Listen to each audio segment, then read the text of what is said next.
Getting to the very top in sport takes years of dedication, commitment, and sacrifice. Our next winner had done all that hard work when a serious health setback meant she had to start all over again. Let's find out about Tully Kearney. Tully's had cerebral palsy from birth, and at 13 she developed generalised dystonia.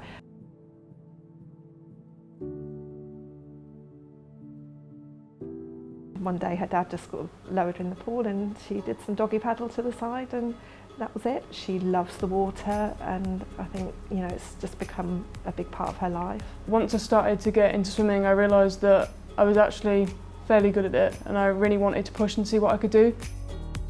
In 2016, when I'd been nominated for Young Sports Personality of the Year and I'd just come back from Worlds as 4 times world champion, I was still in shock. It hadn't really sunk in yet that I'd actually become a 4 times world champion. She was Great Britain's highest medal earner at the IPC World Championships. She was just on top of the world.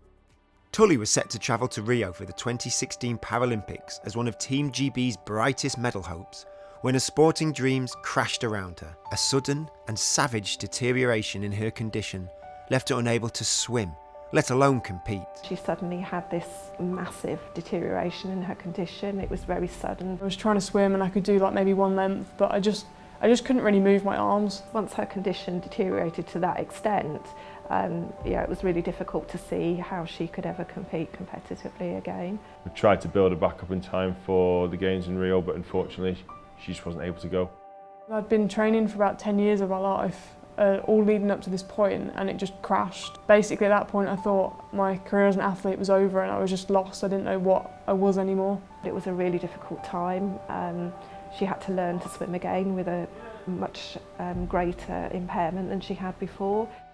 About April, May time of 2017, my mum decided that I should go and try swimming again. I sort of bundled her into the car one day and drove to the local swimming pool. We just did some jogging up and down the pool, and that was the start of it, really. At that point I didn't think I'd swim again, but it made me realise that I wasn't finished. I felt like I couldn't give up because it was like unfinished business. I hadn't quite got to where I wanted to be.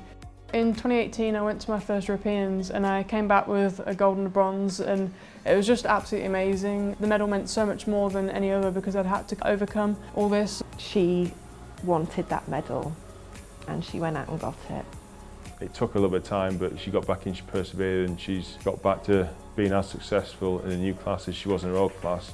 2:46.92, a monster time. It's a championship record for Tully Kearney.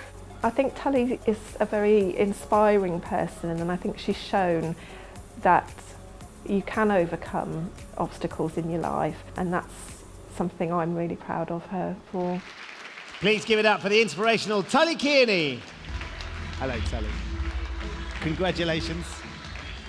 Alan, come round. Congratulations. Thrilled to give you this award. It's really, really special. We heard your mum talking there. She's clearly your biggest fan. It sounds like she's a pretty special inspiration to you as well. Is that fair?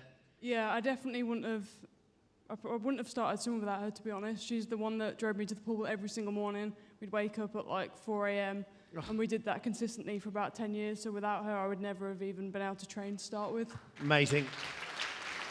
Behind every great sportsman is a parent or an adult who's willing to take them down there.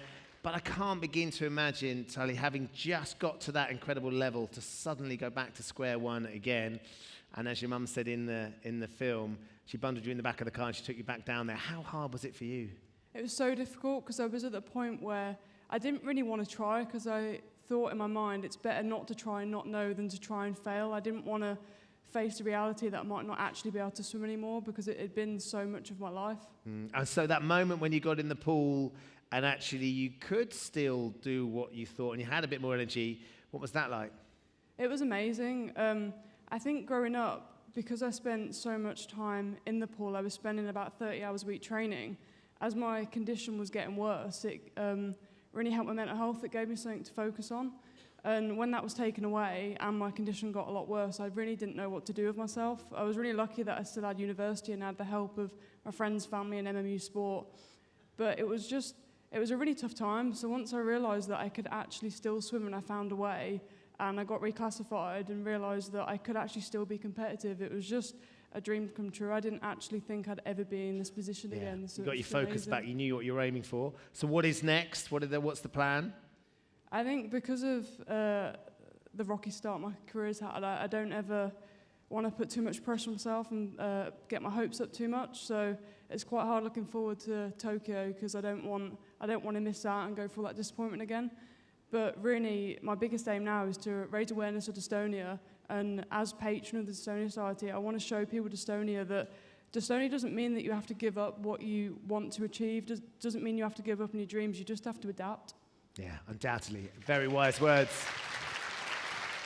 Well, Tully, to present your award tonight, we have a special sportsman who made a huge splash in the summer in his Speedos, in his hat. He's a professional basketball player, but also a star from Love Island. Ovi Soko's here, and 5-time Paralympic champion, 12-time world champion, and the holder of 4 track world records. The legend that is the Hurricane, Hannah Cockcroft. Hey, man. Excellent.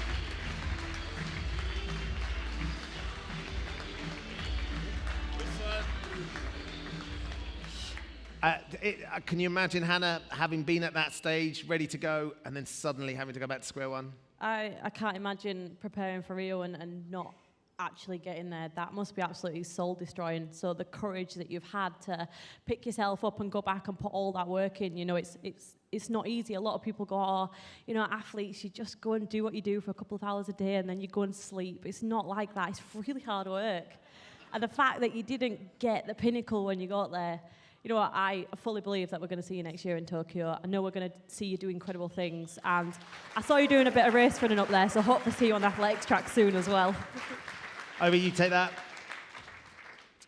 I'm an athlete just like you, and I know how hard it is. I know how much time and hard work goes into it.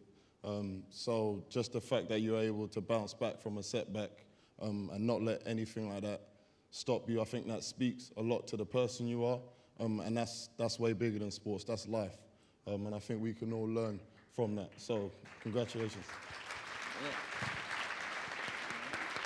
Congratulations, Tully, Hannah, Ovi, thank you very much. Ladies and gentlemen, Tully Kearney.